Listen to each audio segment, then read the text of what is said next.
I'd like to move on to the next item, which is also CNL. And it has to do with integrated strategy for decommissioning and waste management, as outlined in CMD 1652. And I understand that Mr. Keller will make the presentation. Good afternoon, Mr. President and members of the Commission. My name is Kurt Keeler, Vice President for Decommissioning and Waste Management at Canadian Nuclear Laboratories. With me on my left today are Pat Daly, Head of the Nuclear Power Demonstration Reactor Project, and Dan Coyne on my right, Head of the White Shell Laboratories Closure Project. Behind me is Jim Buckley, Director of the Near Surface Disposal Facility. This presentation is a follow-up to a commitment made to the Commission during our April appearance, where we committed to provide a broad overview of the decommissioning and waste management program at CNL. We appreciate the Commission scheduling the time for us to be here today.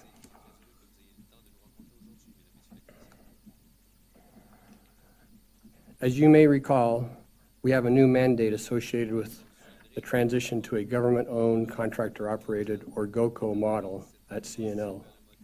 First and foremost, our mission is to modernize the infrastructure, capabilities, and approach to deliver science and technology to the government and to third-party customers. To support this, we need to accelerate the decommissioning and environmental remediation and establish long-term waste management solutions while reducing costs and the financial risk to the Canadian taxpayers. This presentation is to update the Commission on how the Decommissioning and Waste Management Organization will safely meet these objectives. We are engaged in many activities that will bring us before the Commission over the next few years.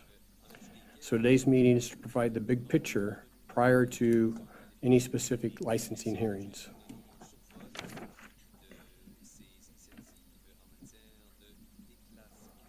The outline for this section of the presentation is to refresh the Commission on the government-owned, contractor-operated model at CNL, describe the scope of decommission and waste management within the context of the new mission, cover the vision and strategy to safely perform the work, and provide plans and progress at Chalk River. After I finish my portion of the presentation, I'll turn over to Pat Daly to review the Nuclear Power Demonstration Project, and to Dan Coyne to provide an update on the White Shell Labs Closure Project.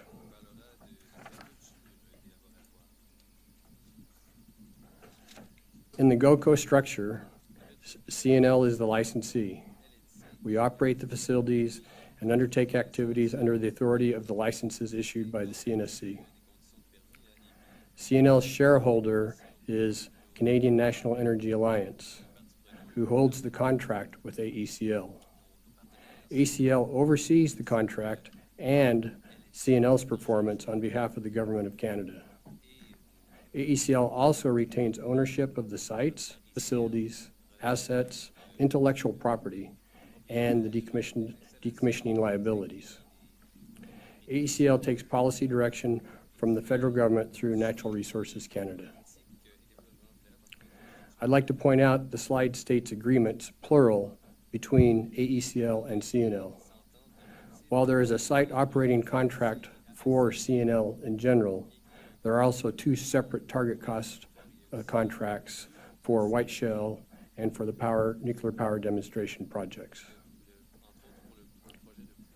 I want to assure the Commission that as a licensee, we understand our responsibilities for safety and protection of the environment, and that these are our highest priorities.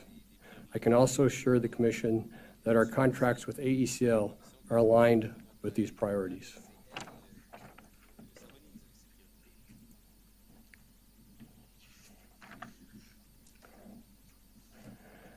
The DWM organization at CNL has a broad scope, both in terms of physical geography and the nature of the work.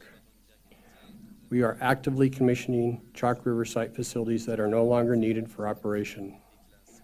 We are decommissioning White Shell Labs site in Manitoba. We are responsible for the prototype power reactors at Douglas Point John T. 1, and the nuclear power demonstration reactor near Chalk River.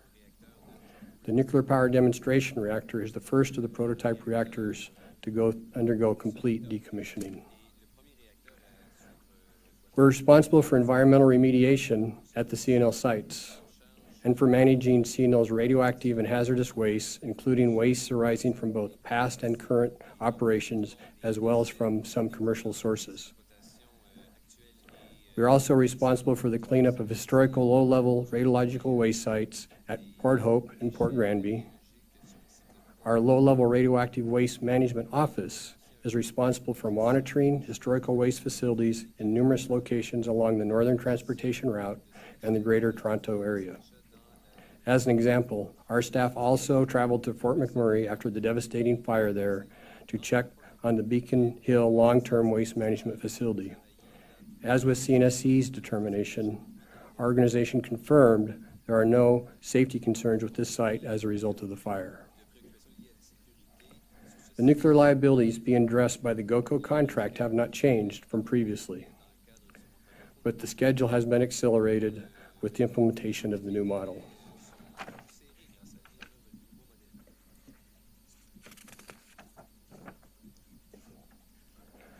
Decommissioning and waste management's emphasis is on early reduction and eliminations of hazards and liabilities. With safety as the highest priority, we will accelerate decommissioning and site remediation at Chalk River, nuclear power demonstration, and at White Shell sites. And we will clean up historical low-level waste sites. We fully understand the licensing approvals required to support this work, and we are engaged with CNSC staff to support the multiple concurrent licensing efforts underway.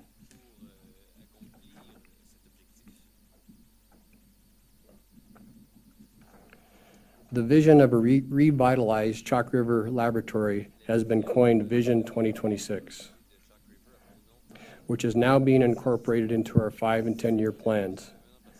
These plans include both revitalization and the elimination of legacy liabilities.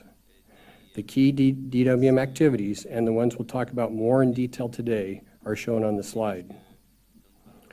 As you can see from the table, we are advancing the schedule across the board, in some cases by decades. This will support revitalization and renewal of the lab and eliminate hazards instead of having to manage hazards in a temporary methods for many years. At Chalk River, the previous plan indicated we'd have a waste disposal facility in place by 2034. Our current plan is to have the near-surface disposal facility operational 14 years earlier in 2020. This is a key enabling facility, essential to support our plan for decommissioning activities, which reduces the hazards and paves the way for site revitalization. The acceleration of the new nuclear power demonstration and the White Shell sites will have more detail later in this presentation.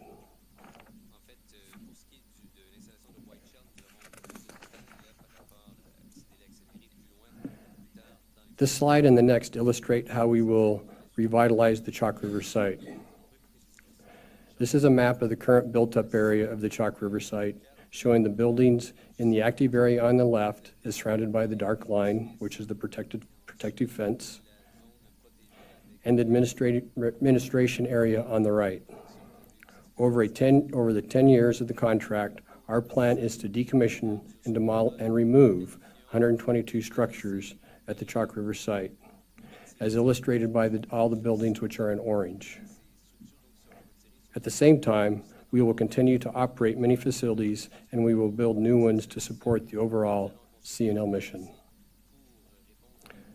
The one new building shown in purple on this slide is a new state-of-the-art laboratory for chemistry and materials research.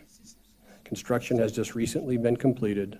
This lab will allow us to take down older buildings where this type of work has been taking place in the past.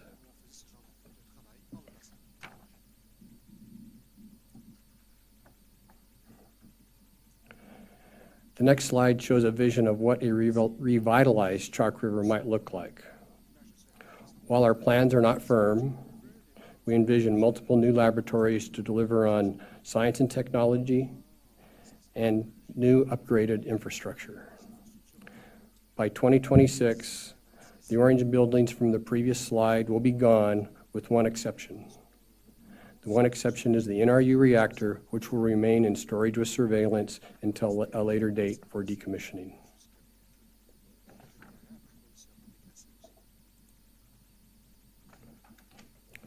For completeness, here are some of the other major activities DWM will be performing, including completion of the Port Hope Area Initiative, completion of the treatment and disposal of the stored liquid waste at Chalk River site, completion of the highly enriched uranium repatriation. Additionally, we will continue risk reduction at John T1 and at Douglas Point prototype reactor sites.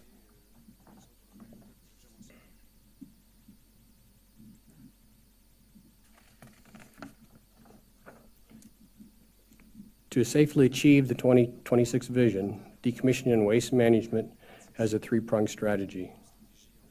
The first element to achieve the strategy is focus, accountability, and leadership. The Decommissioning and Waste Management Program is in one organization at Chalk River reporting to me, with two key projects, the White Shell led by Dan Coyne and Nuclear Power Demonstration led by Pat Daly, reporting directly to the Chief Executive Officer, Mark Lazinski, to ensure they get the proper oversight and support they need. We have an excellent group of leaders who have successfully and safely completed similar projects in other locations.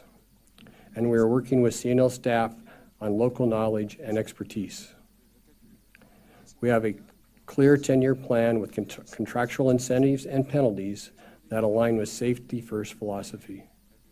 We are using an integrated work teams to ensure that the resources are committed to the project's success.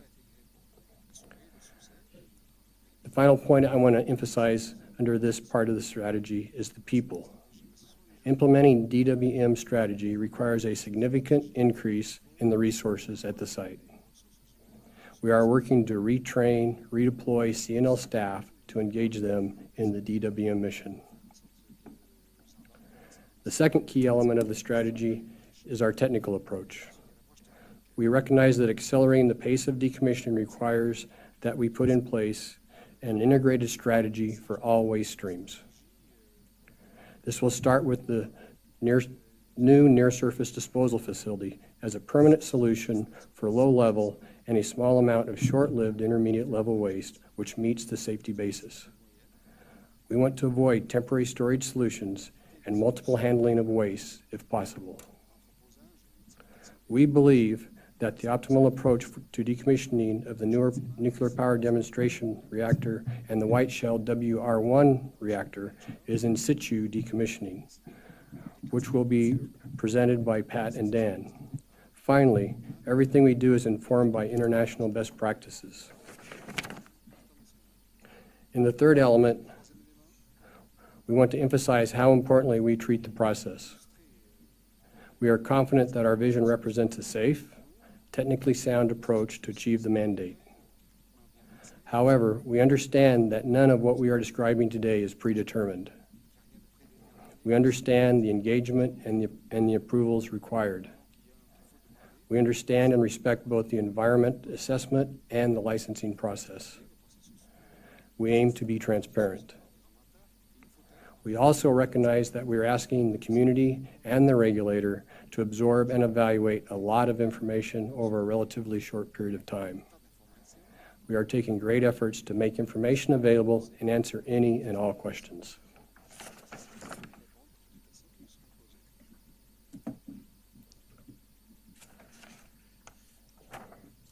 This slide demonstrates where rubber is going to hit the road in regulatory space.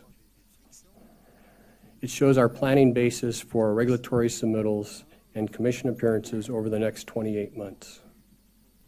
I want to stress that this is our current planning basis, and we recognize that all commission meetings and all hearing dates in the future will be scheduled by the commission. The schedule is aggressive, but we believe it is achievable, and we will do our part in making complete quality submissions to CNSC on schedule. The slide shows that we'll be before the Commission many times over the next 2.5 years on several different projects, as well as the Chalk River Site License Operating License Renewal and the White Shell Decommissioning License Renewal. We are taking an integrated approach to the various approvals required. For example, we are coordinating the near-surface disposal facility environmental assessment and the site relicensing together. We are also coordinating our new approach to the White Shell WR1 decommissioning with renewal of the White Shell decommissioning license. Achieving the schedule will be a challenge, and we are communicating with CNSC staff to ensure we provide submissions that allow adequate time for regulatory review. We have an administrative protocol in place for the near-surface disposal facility, which is available on the CNSC's website. The protocol lays out the detailed schedule for CNL submissions to CNSC, aligned with the overall schedule for Chalk River site license renewal. We are developing similar protocols for NPD and WR1, as they have proven in the past to be effective mechanisms for ensuring the expectations for project deliverables are clearly established and communicated.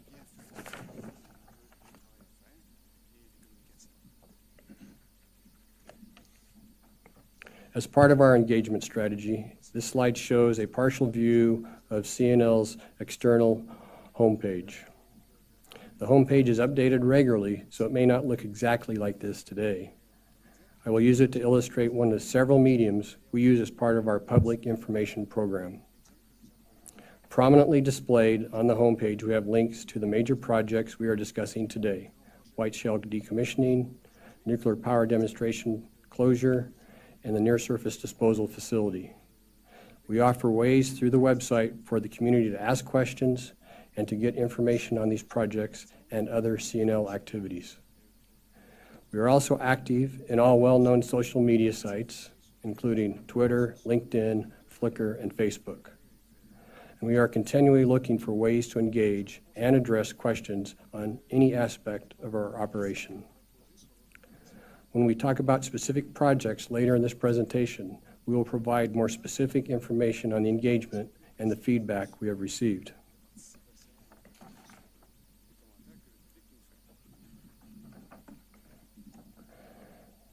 Having reviewed the big picture view of CNL's scope, mandate, and strategy, I'd like to focus for a few minutes on important activities taking place at Chalk River. I'll be covering topics shown on the slide, some of which I've already mentioned, and providing more depth as part of the understanding.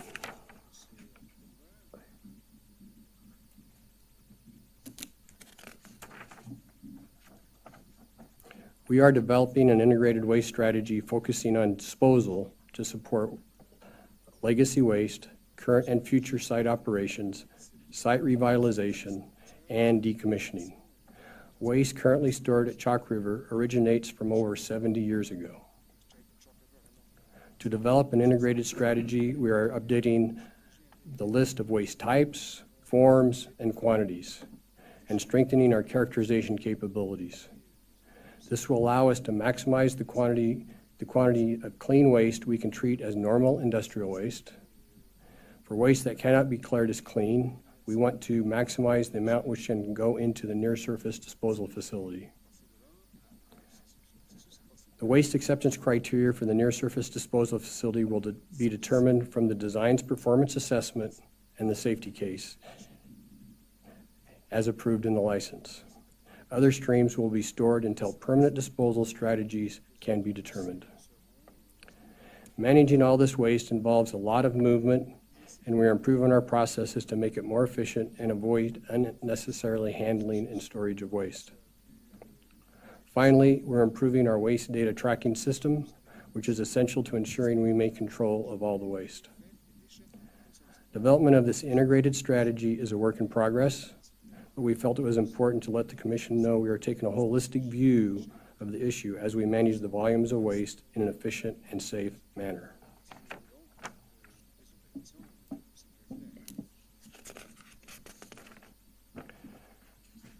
The The near-surface disposal facility that I've already mentioned several times is primarily for waste from past, current, and future operations, as well as very large volumes of waste that will be generated by our decommissioning activities.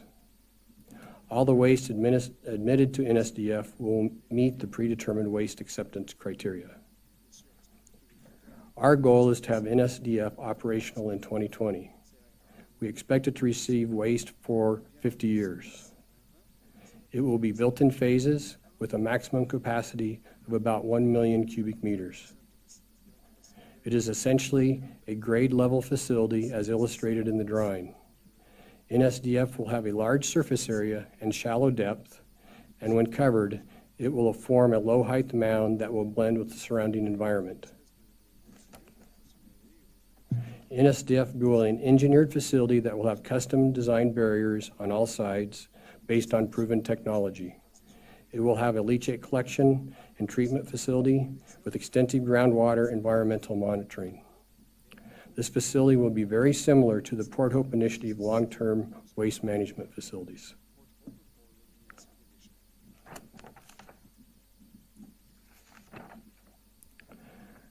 This slide shows the simplified high-level schedule leading up to active commissioning and start of operation for the near-surface disposal facility. We are well into the design and engineering work, and the environmental assessment process has started. We are just beginning the procurement process to ensure that we hit the ground running once we obtain regulatory approval. We are planning to receive approval to start construction in early 2018, with subsequent approval to start operations in early 2020. After NSDF ceases operations in about 2070, there will be a prolonged period of institutional control. The duration of this period is subject to regulatory approval, but we expect it to be on the order of 300 years.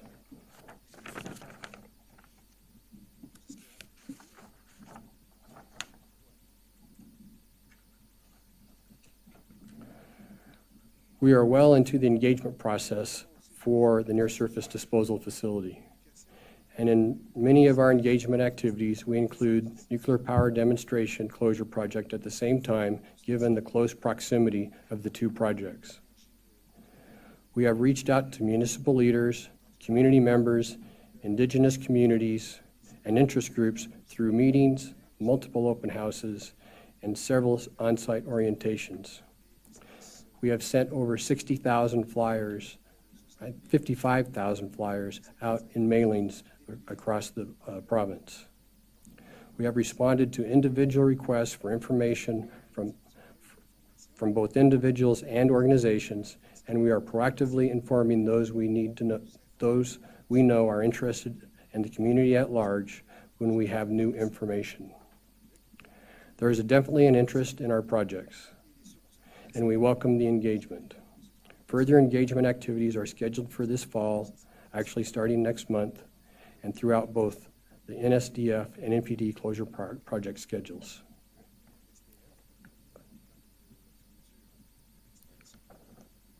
This slide shows some of what we have heard from engagement activities. There has been positive feedback and encouragement that we are taking action to reduce hazards in a permanent way. As you can see, a number of questions and issues have been raised, and we take them all seriously. Where we were not able to provide immediate responses to questions, we will address the feedback in subsequent phases of the project, primarily in the environmental impact statement.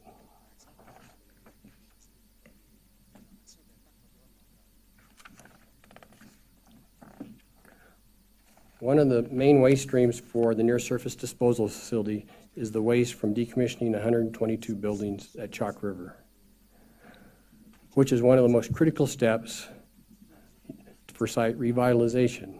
To support that, characterization is key to the future of knowing what the wastes are and where to take them. Our intention is that the waste acceptance criteria will support bulk demolition approach so we can efficiently demolish many buildings and move waste directly into the near-surface disposal facility. This is to avoid interim storage, additional handling, and most But as part of this, most of the contaminated facilities will wait for demolition until the near-surface disposal facility is available.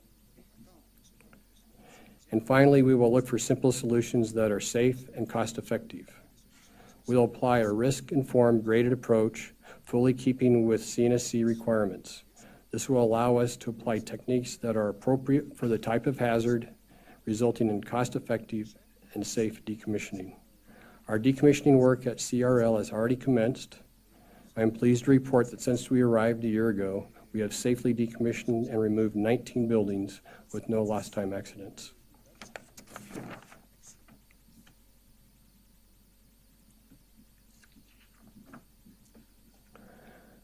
The final slide of this section of the presentation addresses environmental remediation at the Chalk River site.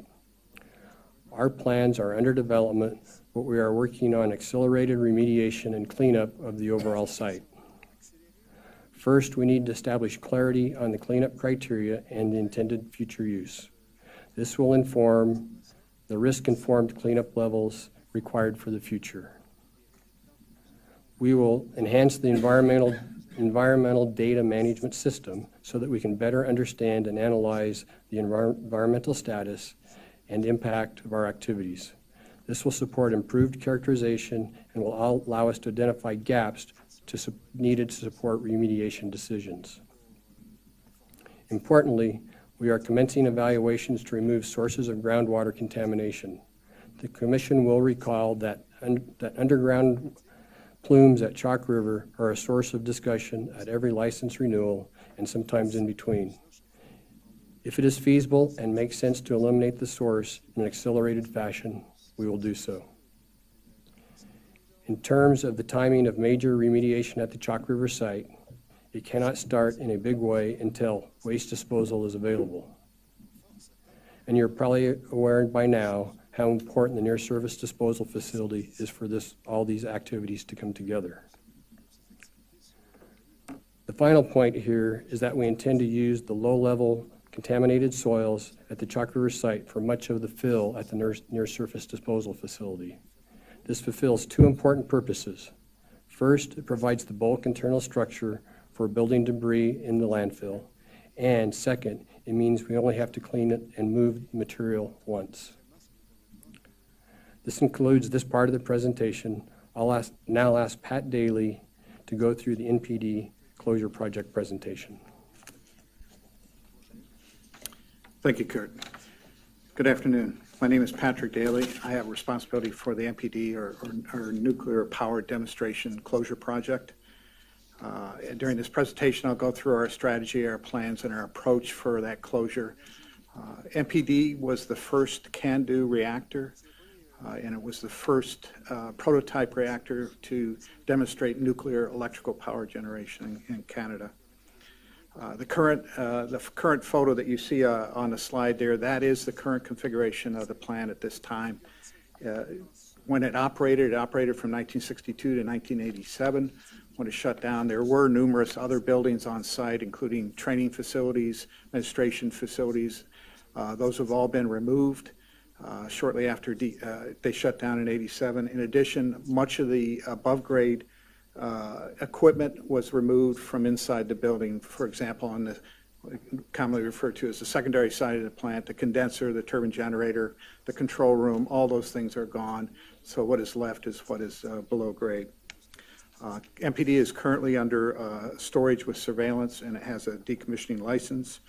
As we go through our closure project, safety of both employees and the public will be the overriding priority for the project, followed by, and including environmental. One thing I would point out on that photograph is the ventilation stack, which is a prominent feature right in the middle. That is a very important part of our project because it does impact a species at risk, and I'll go into more details in a little bit. Following shutdown in 1987, MPD was defueled. All fuel is removed from the site and is stored at Chalk River at this time. In addition, all the systems were deactivated. The heavy water was drained. The systems were flushed and dried, and then there is no No heavy water, no light water, and again, all the systems have been deactivated at the site. The radiological hazards that remain are principally the hazards associated with activation products, with the reactor and the biological shield around the reactor, and then contamination, residual contamination in the heat transport system, like in the boiler room and the fuel bay. Looking at the slide there, 6, 5, and 4 represent the area that is actually in a containment, reinforced concrete containment below grade. 6 is the fuel bay, 5 is the reactor bay with the calandria, and then 4 is the boiler room. The other blue portion on the slide is the condenser bay. All the equipment from that area has been removed, and then the above grade structures represented as 1, 2, and 3. When we finish closure, those structures will be removed, and the bulk of that debris will be placed into condenser bay. For MPD, our preferred approach, and we'll go into more detail, is to take the lower containment structure with all the intact reactor systems and equipment and entomb it. And we call it in situ decommissioning, but it will be grouted in place with a reinforced concrete cap and then an engineered clay cap on top of that to disperse water. CNL will be applying to CNSC for an amendment to its license to allow us to go into active decommissioning.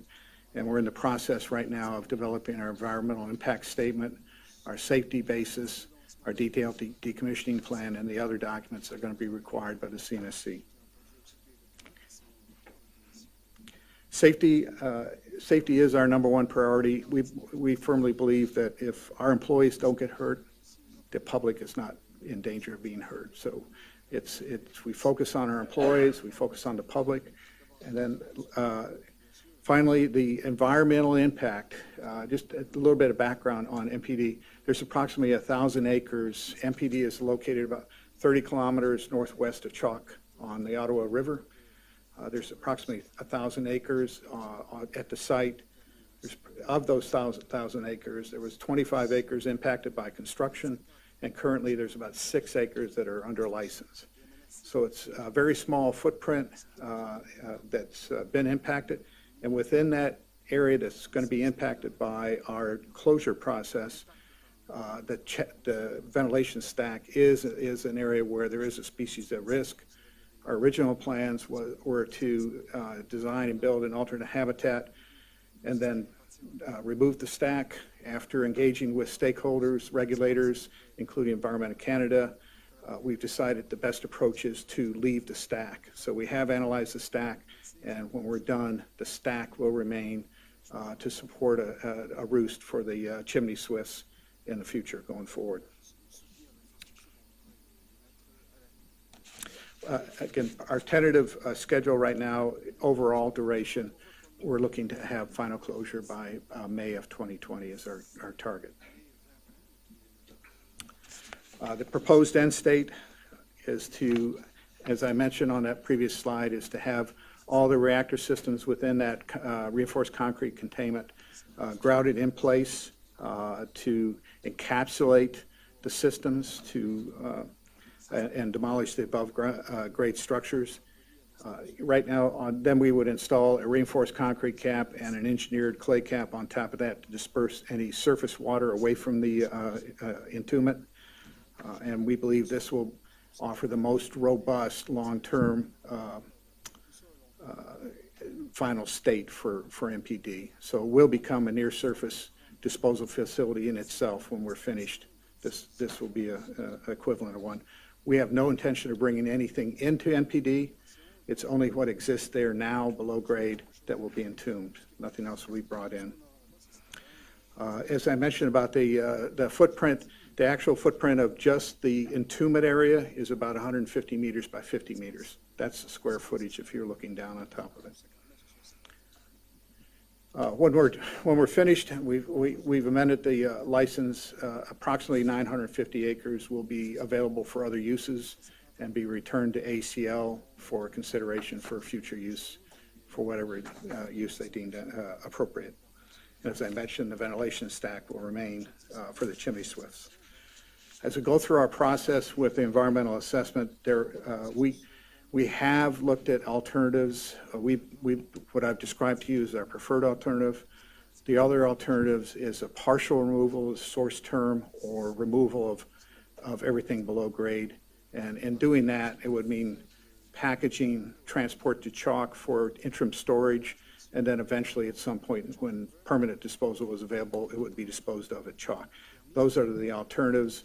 We believe our approach is not only the most robust approach, given the fact it already is contained within a reinforced concrete containment, but it also minimizes exposure to employees, both from an industrial safety, industrial hygiene, and from an ALERA point of view, as well as eliminates unnecessary transportation of waste on public highways and multiple handling of waste at the Chalk River site.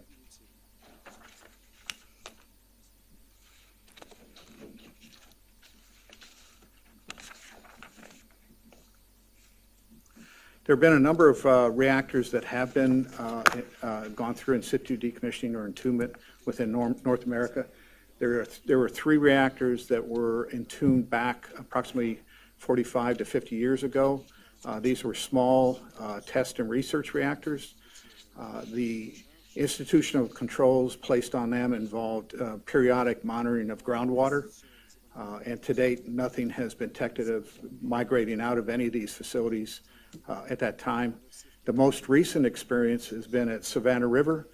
The Savannah River has entombed 2 production reactors, and also up in Idaho, the experimental breeder reactor 2 was entombed up there as well, using a grout approach where they grouted everything. It was below grade, grouted in place.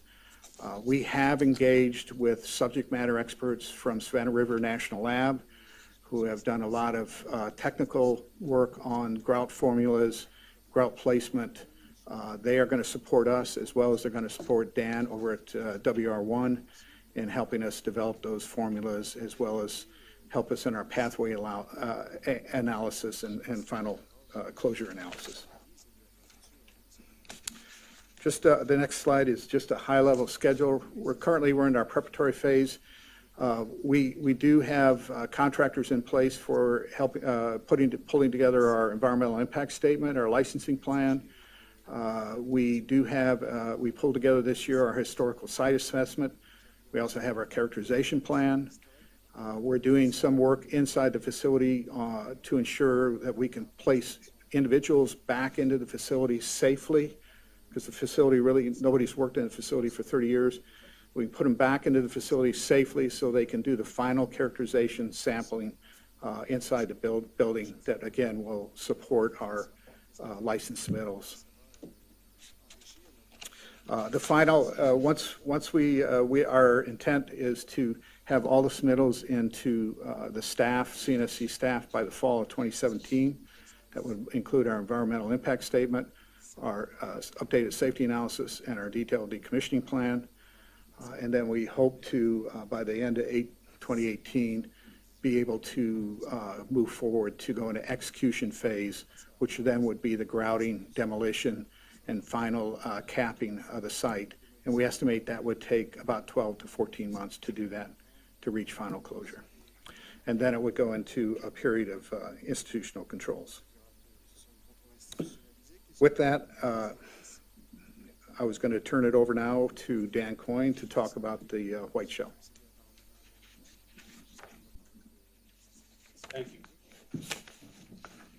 Thank you, Pat. Good afternoon. My name's Dan Coyne. I'm the general manager of the White Shell Laboratories Closure Project.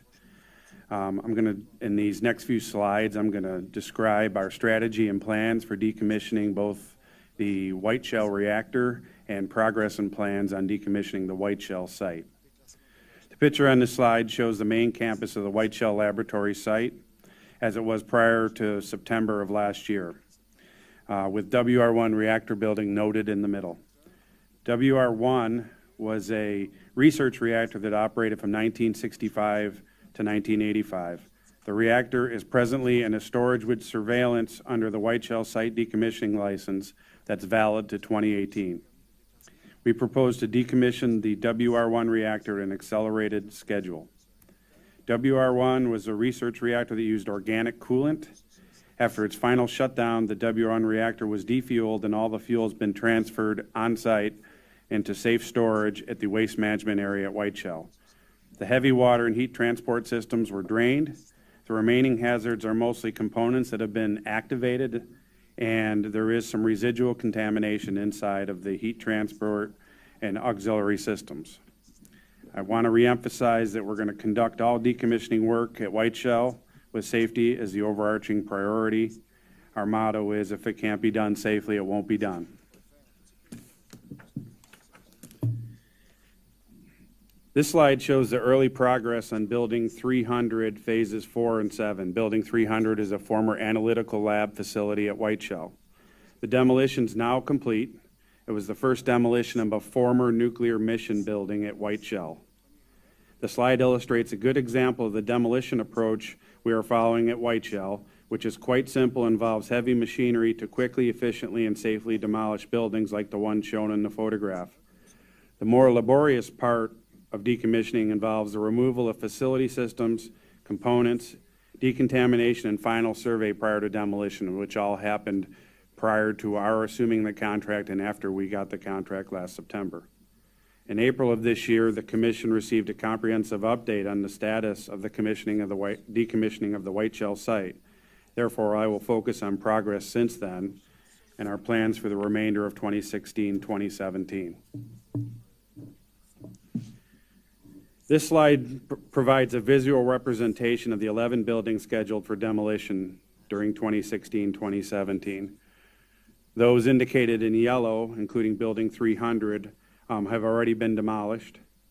They include Building 300, as I spoke of earlier, Building 505, where soils research was conducted, Building 509, a civil utility test building, and Building 504, which is used for engineering development and test. The other buildings with the white X's are planned for this year. They're mostly non-active support facilities with the exception of Building 411, which is in the upper center part, and that is the former decontamination center at Whiteshell. And that is currently operationally clean, and we're continuing with scoping surveys prior to demolition. Turning now to the WR1 reactor, as shown on this slide. The reactor is the void in the center below grade, as depicted in the picture. The nuclear systems below grade are in a concrete containment, which make WR1 a good candidate for entombment or in situ decommissioning, which is our proposed approach. The general characteristics of in situ decommissioning have already been covered by Pat, so I'm not going to repeat them. The section below grade shaded in blue on this slide will remain at the site as is, but encased in grout, covered with an engineering cap to contain underground structures. The specific grout will be tailored for the specific characteristics of WR1. This slide summarizes the methodology we propose to follow for decommissioning of WR1. It consists of the following steps. Environmental assessment has been initiated and is currently in progress. We will develop a detailed decommissioning plan detailing our approach. It will be submitted to CNSC staff for acceptance through the normal licensing process. The next phases in the process will include work planning and engineering, deactivation of operational systems, grouting reactor systems in below-grade areas, demolition of the above-grade structure, and construction and emplacement of the engineered cover. Ultimately, the entombed reactor is planned to be covered and landscaped to blend in with the surrounding environment as depicted on this slide.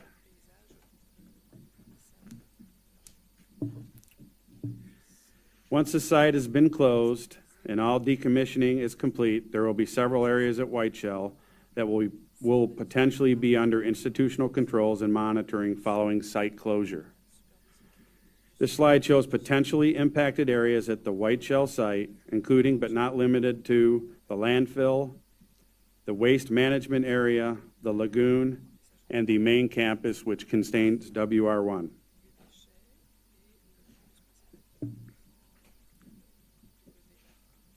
The target timeline shown on this slide indicates our proposed objectives of achieving closure of WR1 by 2020. Decommissioning of all other buildings and site remediation activities are planned to be completed by 2024. At that point, the site will be declared closed and a period of institutional controls would follow. The end date for institutional controls is to be determined through regulatory action, the regulatory process, excuse me. Our CNL team at Whiteshell has been busy throughout 2016 coordinating and conducting local engagement activities. This slide provides a summary of these activities. We're proactive in communicating with the public through newsletters and our Public Liaison Committee. We are responsive to requests for information and tours as demonstrated by the site tour given to CBC Radio Canada and our response to letters to the press. We have held multiple public information sessions in the local community and are engaging with Indigenous communities to ensure they are aware of information that is available and opportunities to visit the site.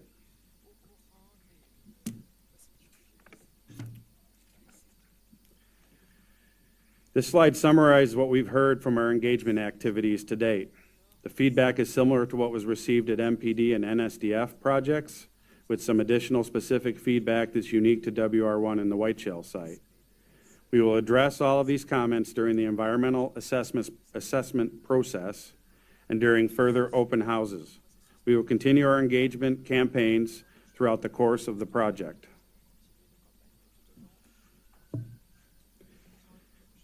I'm going to end my part of the presentation, but not without showing this slide here. This is our vision of Whiteshell site in 2024. Note, this does not include any institutional controls that could be in place, nor any future regrowth opportunities that we are engaging with the community on. Our measure of success will be completing this work safely and leaving a solution that's protective to human health and the environment. With that, I will now turn the presentation over to Mr. Keeler. Thanks, Dan. Kurt Keeler for the record. Our goal today was to describe the new mandate for CNL's Decommissioning and Waste Management Organization and how we've responded to it with a new vision and clear strategy for that vision. Through all our activities, safety remains our highest priority and always will. We have described the three most significant early projects: the near-surface disposal facility, the project to decommission the NPT reactor at Rolfton, and the acceleration closure of the Whiteshell site. We have also described how our decommissioning activities are supported by an integrated waste strategy. Finally, I want to emphasize that CNL is committed to transparency and truly meaningful engagement throughout all of our activities, including the decommissioning and waste management. Thank you very much for your attention, and we'd be happy to address any questions at this time. Thank you.